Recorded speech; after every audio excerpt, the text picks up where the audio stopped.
When we think about American Christianity in the late 20th century, one name that stands out is Carlton Pearson. Once a celebrated preacher, evangelist, and gospel singer, he was known for filling massive auditoriums, hosting national TV programs, and leading one of the fastest-growing churches in the United States.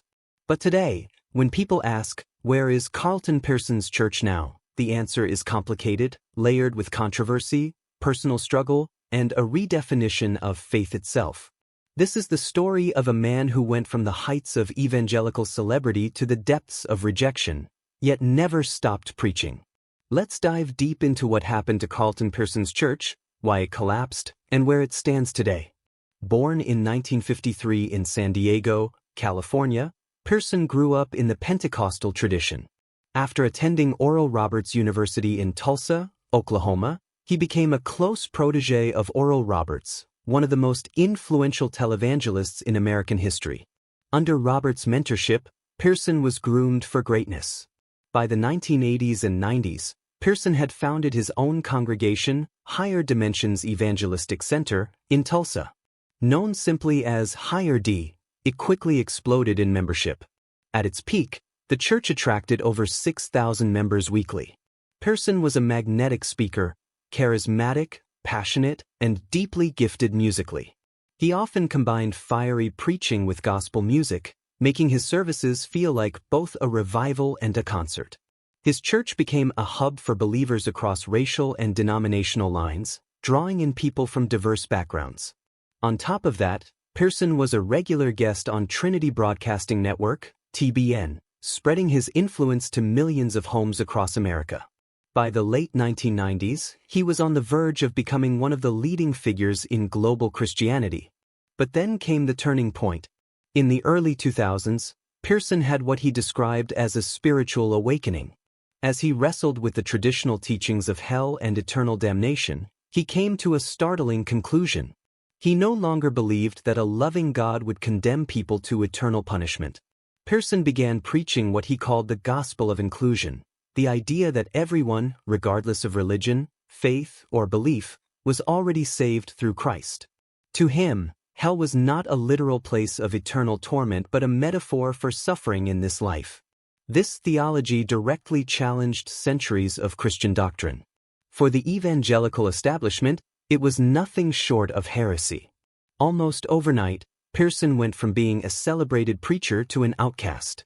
Leaders who once embraced him now distanced themselves. Invitations to preach disappeared. His appearances on Christian television stopped. But perhaps the biggest blow came within his own church. The thousands who once filled Higher D began leaving in droves. By the mid-2000s, the church that once seated thousands was reduced to just a few hundred faithful members who still believed in Pearson's message. In 2004, the Joint College of African American Pentecostal Bishops officially declared him a heretic.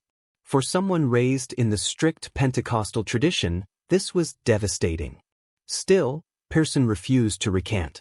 He stood by his beliefs, even as he lost nearly everything he had built. As membership continued to decline, financial struggles hit Higher D hard. Maintaining the massive church building became impossible. Eventually, the property was sold to another congregation, Metropolitan Baptist Church, a historically Black Baptist community in Tulsa. For those who once worshipped under Pearson's leadership, it was heartbreaking to see the church they helped build change hands. The Higher Dimensions Evangelistic Center, once a symbol of Pearson's vision, was gone. But Carlton himself wasn't done. Even after losing his congregation and being rejected by many of his peers, Pearson did not stop preaching. He began to reimagine what church meant. Instead of focusing on a physical building, Pearson shifted to what he called a virtual church, a global community that transcended walls, denominations, and traditions. Through online broadcasts, podcasts, and small gatherings, he continued to spread the gospel of inclusion. He emphasized love, acceptance, and a universal connection to God, drawing people who felt alienated by traditional religion. For many who had been wounded by strict church doctrines, Pearson's message felt like healing. In fact, his new church became less about Tulsa and more about a worldwide movement. In 2008, Pearson found an unexpected home at All Souls Unitarian Church in Tulsa. Unlike his Pentecostal roots, this congregation welcomed people of all beliefs, including Christians, atheists, Muslims, and others.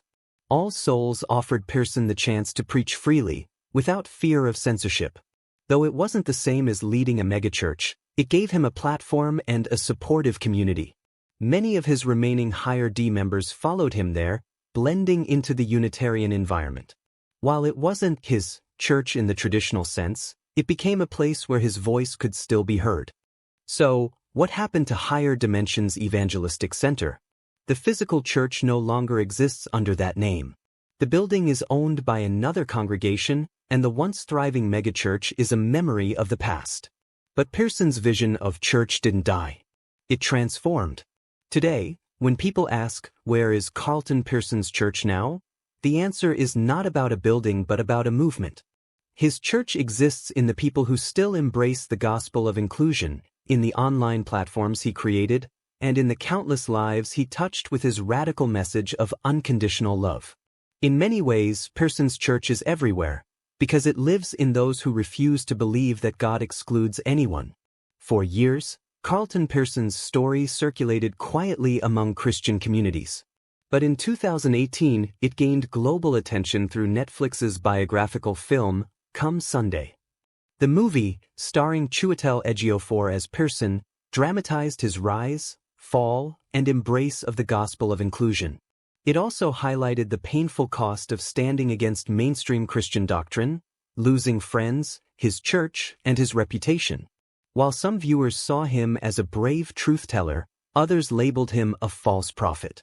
Either way, Come Sunday reignited the question, what happens when a preacher loses his church but refuses to stop preaching? The film not only introduced Pearson's message to a new generation but also cemented his legacy as one of the most controversial yet thought-provoking pastors in modern Christianity. In his later years, Pearson faced new battles, this time with his health. Reports revealed that he was diagnosed with cancer, forcing him to slow down his travel and public appearances. But instead of retreating, Pearson used his illness as another platform for teaching. He spoke openly about mortality, the soul, and the importance of living with compassion. For many, his vulnerability only deepened the authenticity of his message. Even as his physical body weakened, his passion for ministry never wavered.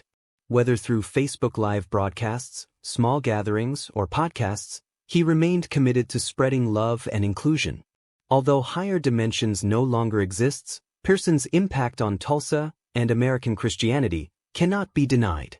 Tulsa was once home to powerful Pentecostal and charismatic leaders, Oral Roberts, Kenneth Hagin, and later Carlton Pearson himself.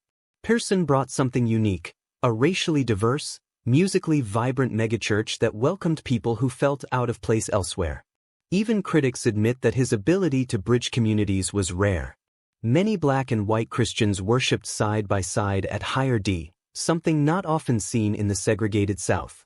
Today, while the building belongs to another congregation, the memory of Pearson's church lives on in those who experienced it. For some, it was the first time they felt church could be joyful, inclusive, and alive. Ask different people about Carlton Pearson's church, and you'll get two very different answers. Supporters say Pearson's church never died, it simply transformed. They argue that Pearson's gospel of inclusion freed them from fear and shame, opening their eyes to a God of unconditional love. To them, church is not about pews and pulpits but about community, compassion, and grace. Critics, however, see the collapse of Higher D as proof that Pearson's theology was misguided. They argue that once he abandoned traditional doctrine, his church lost God's blessing. For these critics, Pearson's downfall is a cautionary tale of straying too far from the Bible. The truth likely lies somewhere in between. Pearson dared to challenge tradition, and the cost was heavy. Yet, he also planted seeds that continue to grow outside traditional boundaries. Today, Pearson's church is scattered. It doesn't meet in one place, and it doesn't carry the old name of Higher Dimensions. Instead, it exists in living rooms, coffee shops, online broadcasts, and within the hearts of those who resonated with his message. In many ways, this reflects the very thing Pearson always preached: that God is not confined to buildings or rituals. If the gospel of inclusion is true, then the church is not a place, it's people. This shift mirrors broader trends in America. With declining attendance in traditional churches, many believers now seek spiritual connection outside institutions. In this sense, Pearson was ahead of his time. He saw the cracks in organized religion before many others did. When historians look back